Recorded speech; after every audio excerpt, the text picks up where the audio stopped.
What's up, everybody? Welcome back. Being both Team Atlas and Team Vortex, a question I get quite often down in the comments is if you got yourself one of these and then you want to use one of these, what plate do you use? Because at some point, Atlas started listing on their website that the DPP plate is not compatible with Vortex optics. They have no real incentive. No manufacturer has any incentive to say their stuff is not compatible with other people's stuff unless they have a reason. I've been customer care facing in my career, and like at some point you get enough of the same thing, they start putting information out so that they kind of head that stuff off at the pass. Nobody wants somebody to end up with a product that's not compatible after the sale and having to put that together. So I do believe at some point they ran into some issue that was significant enough that they said that. But I had them on the phone today for something else, and I asked them, I was like, hey, what's the deal with this? Because like I get asked a lot. Y'all have my phone number. Like, what's the deal? They said, essentially, when you make a plate, in the olden timey times, like 5 years ago, when people were making plates, it was such a new thing that higher end manufacturers, like Atlas, but probably more prevalent to this would be like Agency Arms or the high end Glock shops. Try to think of a few other Boresight Solutions and those guys. When they would make a gun, it's not enough for them to make something compatible with something else. They want it to be custom fit. They want it to fit like a glove. So it was not uncommon in the beginning of making plates that they would actually contour and radius the plate so that it would fit specific optics. Because in the beginning, there weren't very many optics, so the only optic that took the delta point footprint was the delta point, and the only one that fit in the RMR footprint was the RMR. When other manufacturers like HoloSun or Vortex or Aimpoint started to field products, they were trying to fit into existing footprints because the customer has disdain for new and unique footprints. So they would try to fit into somebody else's footprint when, from the manufacturer's standpoint, a footprint is orientation of the screw holes, where the actual screw holes are, and recoil bosses. You can't really see them very well on this particular plate. This is a SIG plate. I have, for some reason that I couldn't tell you why I ended up with this, but I did. And it's not on a gun, so I have it to show you. But you have screw holes and you have recoil bosses. Not very proud on SIGs because that's one of the SIGgy things that they do so that their stuff really only works with their stuff, so that you buy their stuff.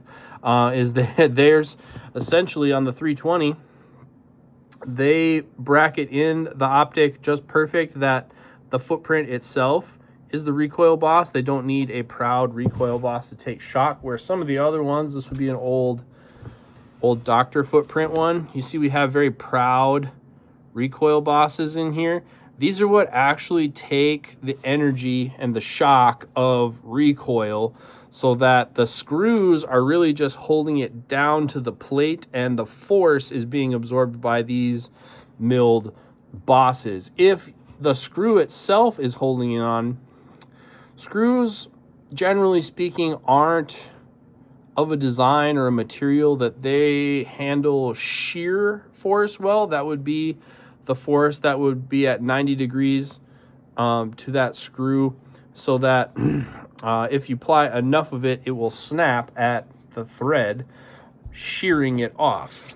All right, so screws generally aren't of a nature that they handle shear force very well. They handle tensile, they're high tensile strength, and someone with more engineering background than me will probably jump in here and call me mean names. But generally speaking, you need to cradle the red dot in here somewhere to absorb the recoil. That is either by bracketing it in the footprint itself or inserting recoil bosses. Generally speaking, that's how it's done. So, back to my original story. In the early times, high-end plate manufacturers would essentially contour their plate so that it would custom fit the known optic at the time. This one is the Sig Max. The delta point for the plate in question, or the RMR, but they were trying to custom fit around the optic to get the level of precision that you're used to when you buy a product like this, right? And so somewhere along the line, they ran into an issue where essentially this contour on the front was custom enough to the loophole delta point that the Vortex Defender would not match up with that line. And so they would have to either file off material on here. A lot of customers of high-end pistols, good luck telling them, hey, so what you need to do is, I put my file away, but like what you need to do is go ahead and just file off a little bit there and make you fit. Dudes who are buying these guns right now, love you guys, but compared to 15 years ago, people buying high-end pistols are not mechanical people. So even if they have a file, you probably don't want them stroking that thing on their gun. And from the customer's point of view, they're like, I just spent how much on this pistol and I have to file it to get the things to work. Like the customer today is very oriented. These things should just plug together and work at a Nimrod's skill level. Just at a primitive level, people are just like, and if it doesn't fit, they're like, it just explodes. Originally what would happen somewhere along the line, a curve like this on a DPP plate would not match up with our the contour of our optic, and so they started saying that they don't fit. However, I've never had that problem in mounting an optic on there, and they said it was specifically more often than not with the Defender XL. Sorry, it's a little bit late here.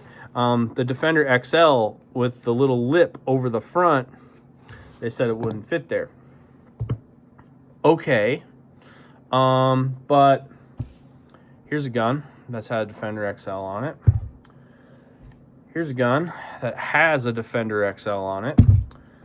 Here's a gun that has a Defender XL on it.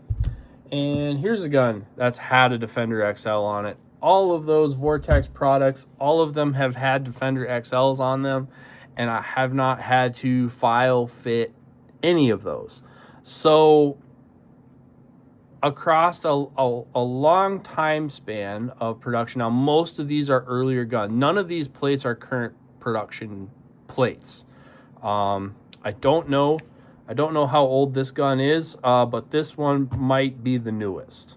But it came to me. This one's TDY from a teammate.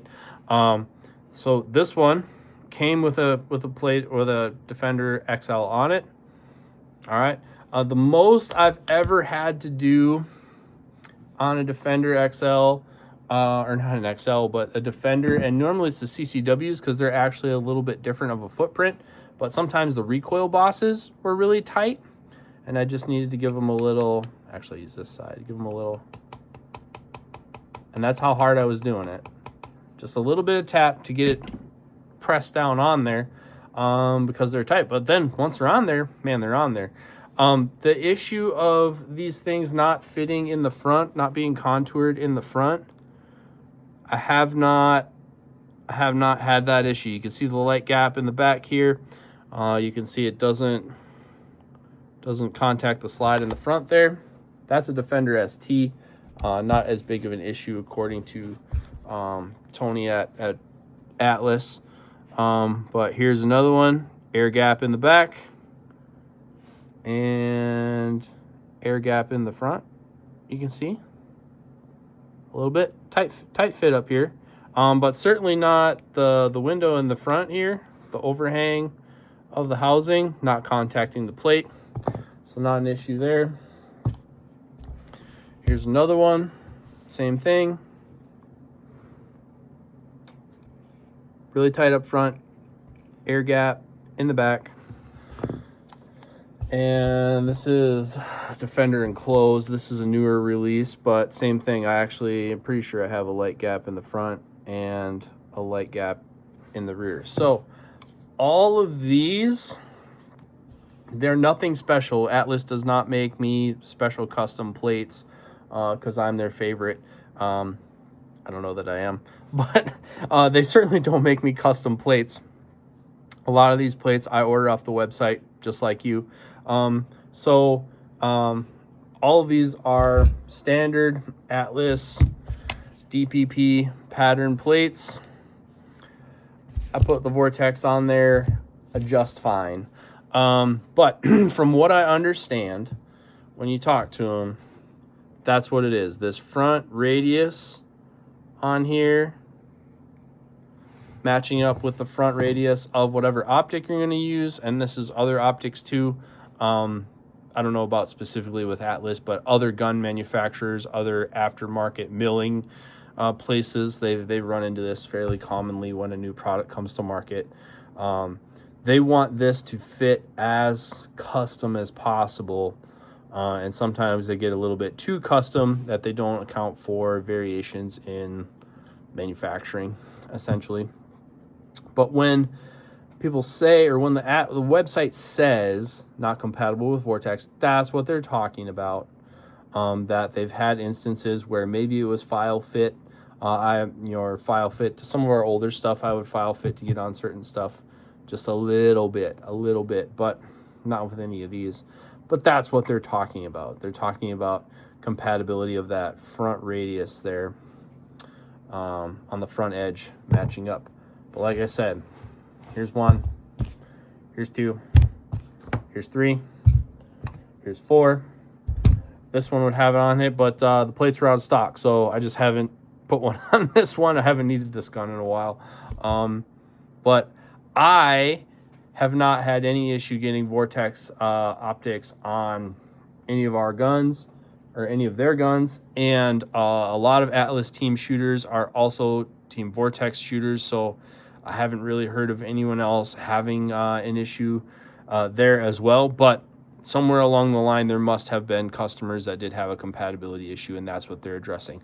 Also, when I talked to them today, though, they said that they had revised the DPP plate, and that as of this recording, so this is early October 2025, all the plates going forward should not have that compatibility issue. They alleviated whatever it was that was causing an issue, and going forward, they should all be Vortex compatible. But I get asked that question a lot, so if you have seen that, if you have had that concern, that is what the notice is addressing. But I personally haven't had that issue, and as you can see, I field several guns with Vortex products on Atlas guns and have nary an issue. So, got any other ones? Go ahead and leave them down below, and maybe you'll get yourself a video.